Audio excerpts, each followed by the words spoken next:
Hey guys, hope you're doing well. Got a really easy little project that we're going to be doing on the Fusion today, customizing the steering wheel.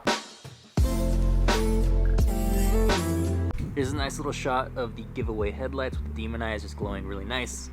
Now the steering wheel has this little chrome trim here, and here. Now, the thing about those, they're not actually secured from the back. They just pop into place, which means you can actually take them out pretty easily and customize them, whether it be painting or wrapping them. So the hard part is basically just getting them out, but the easy fix for that is to use plastic tools to actually do the prying for you, because they'll be a little bit more forgiving. But realistically speaking, it's a pretty inexpensive and readily available part. As you can see here, there's one for $13 on eBay. And so what you can definitely do is order the new one, fix up the new one however you like, and then just yank out the old one, swap them, you're basically done. So to give you some perspective on what it is that I'm trying to do, I got this little tool from a kit whenever I ordered some Vinyl Frog vinyl. It's basically like a little tucking tool, I believe. It basically just tucks vinyl into little crevices and whatnot. I'm actually just trying to fit this underneath the trim. I'm not necessarily trying to pry it out. I just kind of want to create a little bit of a wedge so that it kind of pries itself out, if that makes sense. So just working my way around and just trying to press this in just so that it doesn't have as secure of a hold on the actual piece, because the little tabbed section, clip section, whatever you want to call it, is all the way at the bottom. These have little extensions that are not really like flush with the trim piece itself. So once you actually get the wedge in there, those are undone and there's really no need to pull it. And with that, I'm also going to show you guys the backs of these pieces so you can get some perspective on the areas you want to focus on.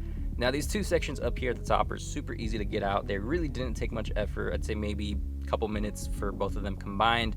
The bottom section is where it takes a little bit more effort, just because there is the upper section, kind of where the airbag is.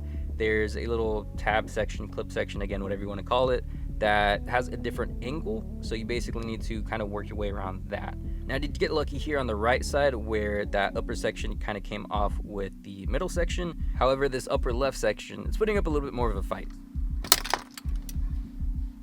We're going to be using my spoilers as a table real quick just because I need to move some stuff around before we can get to painting these pieces. But you can see where all the hooks are.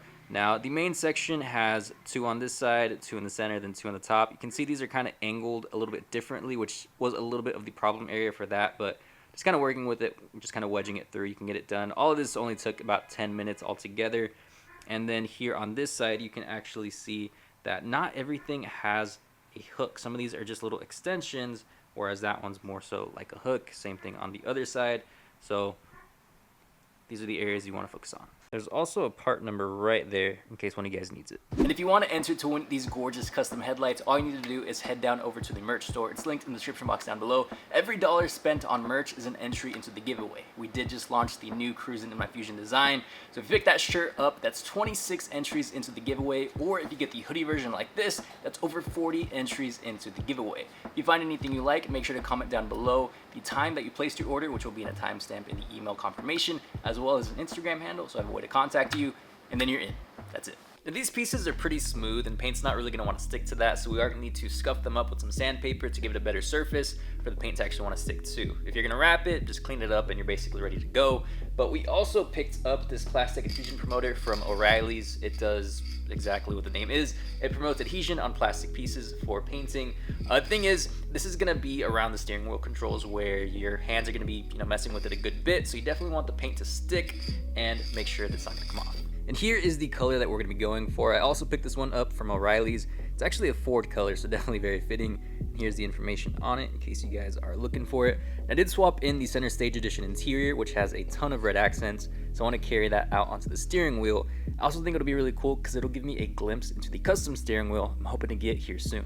Now, I can't speak to all the specifics of what you're going for whenever you're sanding one of these things down, but just general consensus, what you're going for is for it to not be as shiny or reflective. As you can see from the top, that one's been sanded down, the bottom one has not, and the bottom one is catching a lot more light. So here's my little makeshift spray booth. It's just a box that I found. Now this paint does have a subtle metallic finish, which as of right now, it just looks like a little bit of texture, but once we get the gloss on there, it'll kind of give it that little effect. So that's what's gonna be coming next, but it's looking good so far. And a few layers of gloss later, it is looking awesome. Now, one tip that I did find actually through TikTok is that if you use a heat gun shortly after laying some paint down, you can actually get a little bit more of a nice uniform finish, kind of helps with the orange peel. Now comes the point of letting it dry. Now, depending on the paint company, it's gonna have different instructions on the back, but I always kind of like giving it longer than it needs just to be on the side of caution. So we're gonna leave this here overnight and basically just get back to it tomorrow. By then, it should be plenty dry and we can install it and we will be done. And just like that, the pieces are completely dry and ready to be installed, so let's go ahead and get to it.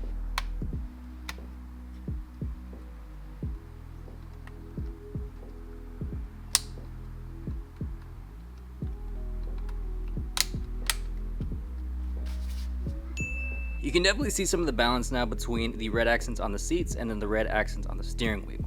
And then if you look a little bit closer, you can actually see that metallic flake in the paint, which looks really, really nice. Now the light's coming from over here, as you can probably tell by that shadow, so I'm trying to do my best not cover it up or anything, but I'm really, really happy with how this came out. For being such a simple job and, you know, only really taking, I'd say a few hours. Granted, the dry time is definitely the thing that actually takes a lot longer, but only a few hours of actually putting effort in. I'm really happy with this. So definitely one that I'd recommend if you want to do just a little something to your car.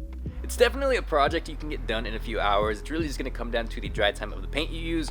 So whatever color you go for, it'll probably have a recommended dry time on the can. But that's going to do it for this video, guys. Thank you so much for watching. Make sure to check out the merch link down below if you want a chance at winning these headlights. And I'll see you in the next one.